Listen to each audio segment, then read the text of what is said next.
dans l'amour, le partage et la solidarité. C'est ce qui devait en fait régir l'Église de maintenant parce que nous ne copions que ce que nous voyons faire de notre Père Jésus et de tous ceux qui nous ont précédés. Alléluia. Amen. Nous, c'est ce qui caractérisait les chrétiens de Corinthe, c'est ce qui caractérisait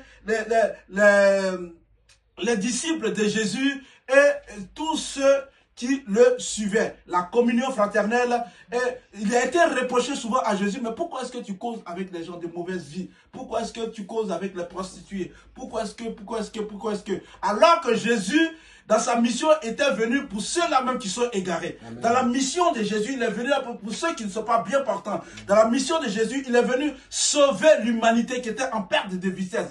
Et l'humanité, cette humanité-là, était constituée des personnes impudiques, des personnes méchantes, des personnes adultériennes, des personnes de toutes sortes de catégories de moralité, de mauvaise moralité. On a accusé Jésus de pouvoir souper, de pouvoir marcher avec ces gens de mauvaise vie.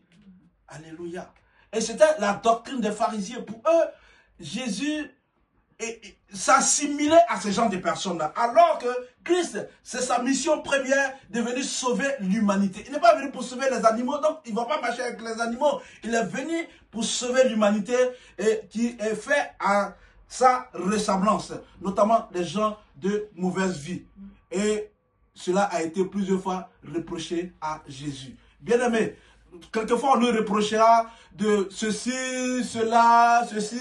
Mais bien aimé, nous sommes dans un monde où nous copions ce que Christ a fait. Alléluia. Nous sommes dans un monde où nous voulons marcher avec l'Esprit de Dieu et copier ce que le maître a fait. Mais copier pas dans le mauvais sens, mais dans le bon sens. D'ailleurs, Jésus a été toujours dans le bon sens. Il n'a jamais été animé d'un esprit mauvais quelconque. Alléluia. Amen. La Bible dit, ils persévéreront dans l'enseignement des apôtres. Donc, il y a un certain nombre de choses qui régissent en fait la communion fraternelle. Amen. Ce n'est pas seulement venir s'asseoir, partager le pain, le vin, ce n'est pas seulement venir tapoter et puis partir. Il persévérait dans l'enseignement. Donc, un des principes de la communion fraternelle, lorsque nous sommes réunis entre frères et sœurs, nous partageons quelque chose de commun, c'est-à-dire l'enseignement des apôtres, l'enseignement de la parole de Dieu. C'est ce qui doit régir notre conduite et c'est ce qui doit régir un certain nombre de choses dans lesquelles nous sommes. Parce qu'après tout, c'est la parole et après tout, c'est la parole. Donc, ils persévéraient. Donc, les chrétiens d'alors persévéraient dans l'enseignement des apôtres. Aujourd'hui, les miracles, les prodiges, je vais dire, tous les voyages, tout ça, l'enfantement, tout ça, ça a relégué la parole et l'enseignement au second plan. Aujourd'hui, on va dans les églises pour faire des spectacles.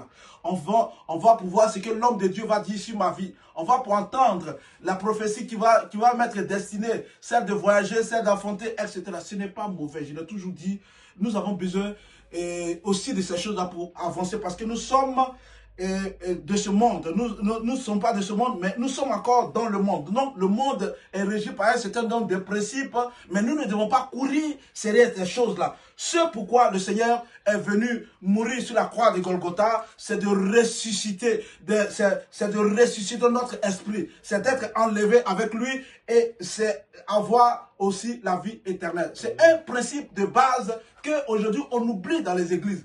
On est plus attiré par les miracles, par les prodiges, aujourd'hui, peu enseignent, peu sont intéressés par la parole de Dieu, peu lisent la parole de Dieu. Bien aimé, il faut que nous puissions avoir pour repère la parole de Dieu. Amen. Faisons comme les chrétiens de Béret. Quand ils lisaient, ils étaient accrochés. Lorsque le Christ prêchait ou les apôtres prêchaient, ils avaient leur stylo, ils notaient. Et il lisait si c'était réellement ce qui était écrit. Donc la première des choses qui régit ici, une communion fraternelle ou un rassemblement d'un groupe de chrétiens, c'est d'abord l'enseignement. La Bible déclare que les chrétiens d'alors On ne disait pas qu'il était venu écouter le prophète ou Jésus parler des miracles, ou venir parler de ceci, venir parler de comment devenir riche. Aujourd'hui, nous avons des codes de développement personnel qui nous apprennent comment devenir riche, comment faire ceci, comment avancer, comment faire ceci. Et nous ne parlons pas de l'enseignement, comment faire pour avoir la vie éternelle. On ne prêche plus cela.